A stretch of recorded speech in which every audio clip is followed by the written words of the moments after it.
In the flash, you're losing cash with a package from China, so let's go. But what is actually going on with this Sega console? Why is this so cool? Well, this is a device that has never been released by Sega itself. They are like creating these custom-made devices containing the original Sega chips. So what's going to be happening? You have the most coolest Sega console that looks just amazing. However, you don't have like the clone shenanigans stuff that we have seen before. Having two controller ports like the original system. At the back we're having a lot of different connections, bringing this thing to completely different level when you're comparing this with original systems. We have over here a separate audio out channel, the original connections, and then the input for the power supply, the 9 volt that you need to buy separately. I do wonder if the previous owner did that. I think he implemented these very cool, let's say support feed. So what you're getting is that you're going to be placing this on your desk. You can still slide it, but it's not like a freaking hockey puck. No, because this was something that's going to be happening a lot with these translucent cases. But this looks kind of cool, where it's not like this 100% see-through at the bottom, where we do have this at the top over there. But that makes this really cool and maybe one of the coolest Sega you can buy. But it comes with a hefty price tag. And also a little bit of a downside if you love the Sega CD. There is no connection for the Sega CD, so that is not possible. What would be fun is to check it out if you can slap it on 32 weeks. It's not going to be like the most beautiful thing to look at, but I think it's even possible. And particularly when it comes to the connection over here, because we do have the original connection, so we can use the link cable to connect and see if this is going to be working. Because in the end, this is actually based on original chipset of the Sega Genesis. But it would be fun to do a quick video about that. In here we're finding an on and off switch and then reset button like your original typical Sega console. But at the side we do have ourselves two buttons and they are for giving you a different region. On the PCB it also shows what kind of region you can actually use by pressing what button over there. So here you can see we can actually switch between, let's say, the Japan region, but also have over here the NTSC and the PAL. So a complete redesign of the PCB with brand new capacitors. This thing is ready to go for many years to come.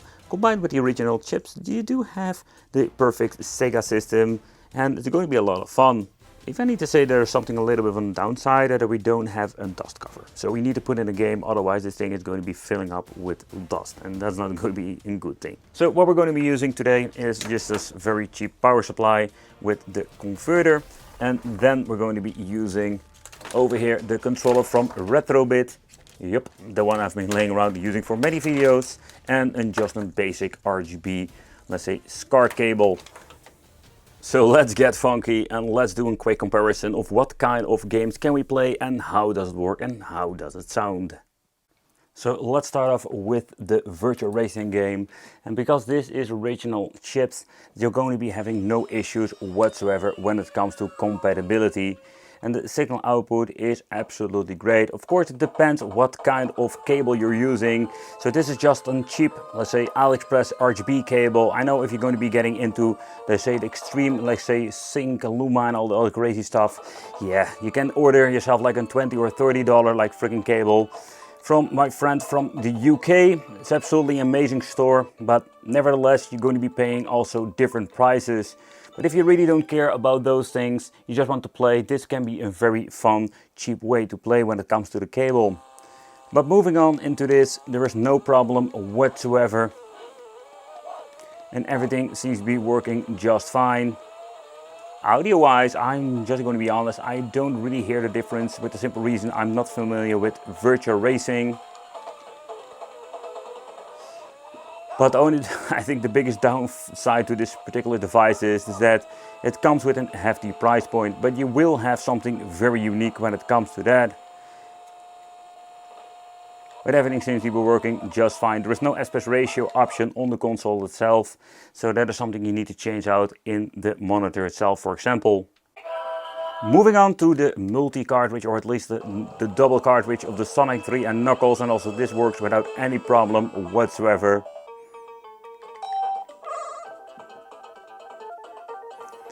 And the sound is just perfect when it comes to that. No problem there.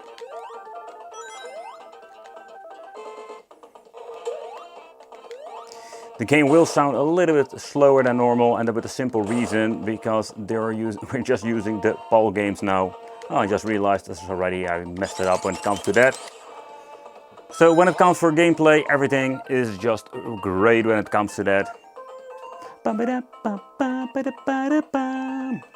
Moving on to a different region, let's use the first button over here. Let's power it on. It will show over here the same kind of LED. But in here, now we're having the different region ready to go when it comes to that. And we're having the full 60 frames per second when it comes to the game itself. Oh, I can tell you, like, if you have been playing this for a long time, I can't go back to the PAL craziness, but that is something personal when it comes to that.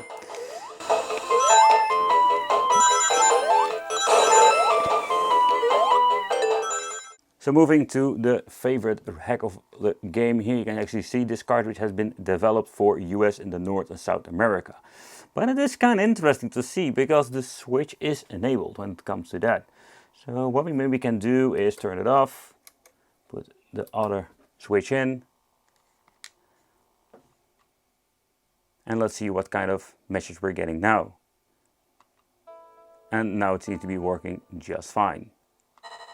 It's a great test if you want to check out if there's any problem with the region, but so far no problem whatsoever. And I must say that we should do like maybe in comparison in the future when it comes to this system and the signal output. But in the end, like so many different ways to play when it comes to that. But I think this is a very amazing way, expensive way.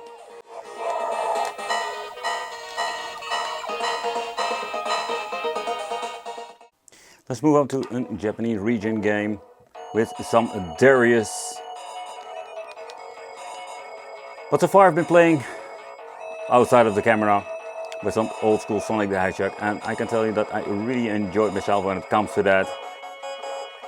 For the simple reason, because it's so much fun to experience the old school games, and the visual part are absolutely outstanding looking compared to all of the weird clones. And again, like this is based on original chips, so that's the reason why it looks and sounds so great. They did an amazing job, so where you do pay a very hefty price tag for this, I can say that it is a very nice looking premium product. I want the red orb, I want the red. Give me the freaking red orb, thank you. So let's see if this Ultimate Mortal Kombat trilogy seems to be working, because I had some issues with a couple of those clone systems and some weird shenanigans going on, but everything seems to be working as it should be. And this is one of the many tests I always love to implement in my videos. So let's see what we're getting over here. So everything seems to be having no issues, so let's load up the game. Let's play with Goro. Man, this would be like the best game ever if you had like this in the 90s. And yes, we had trilogy on, let's say, the PlayStation 1 and 64, and I think it's even Sega Saturn. But how cool would it be if this was a game that was released after like Mortal Kombat 3 Ultimate?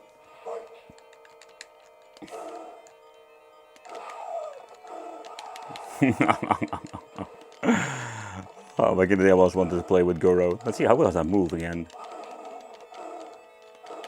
But combining this with a flash card, that is just absolutely awesome. So this way we can just play the freaking full library normally. But we do get ourselves a selection error, so that's interesting to see. I think there's something to do with the freaking annoying SD card. Wouldn't it be the first time, this cheap crap.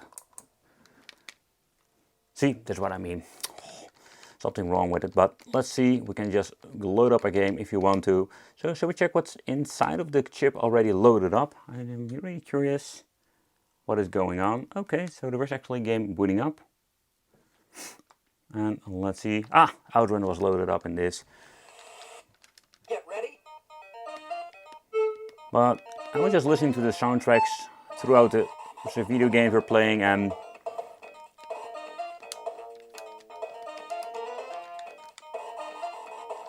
I don't hear any weird things going on.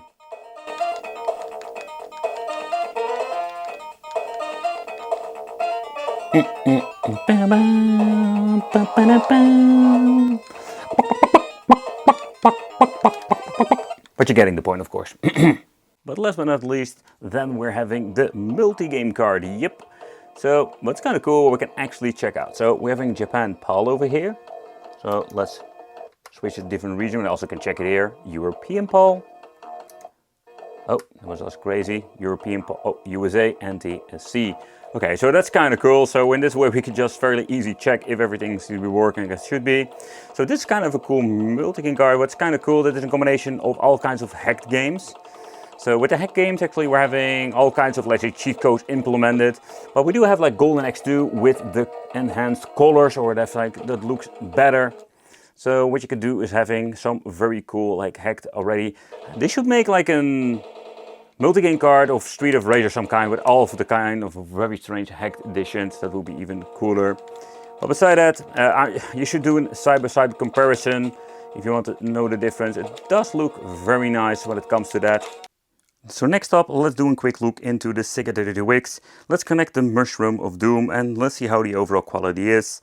So this is going to be completely wicked and not something I would recommend doing. And so to begin with, like, there's a lot of interference that I didn't see before when it comes to the Doom on the other systems I've been trying. And particularly when it comes to the cables, I've been trying this with different systems, didn't have any problems whatsoever. So yeah, if this is like a compatibility issue or something that's going on with the cables, yeah, at the point I don't have any, let's say, more expensive cables. So I'm just going to be checking a couple of games as it is. But yeah, one of the other things that is going to be the wiggling of the 32X. You see there's a lot of space over there and this is not a good thing. Maybe this has to do with the, let's say, metal plating is not making a communication. That is why it has like some interference. So there are many different things we can check out, but it seems to be working just fine. And that has to do with having an original chip on the PCB. And this where you can just actually use the 32X. But yeah, we can actually play some Sega 32X on this. So if you have maybe a special made bracket, we can actually play and enjoy the game. And how we can fix actually the interference, that is going to be a question for another day. But for now I just wanted to check it out. So with the Doom Resurrection, having full screen, widescreen and everything else. And in this way we can just really enjoy myself some old school games. I did a full video about this game. We can even link it up with the two Sega 32X. Completely nuts and absolutely freaking awesome.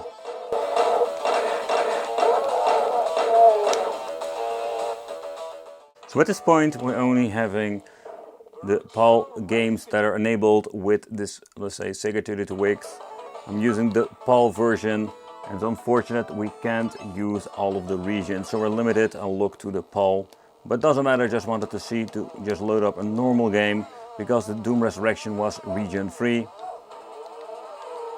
We also tried out some normal virtual racing, but man, this 32X version was so much better.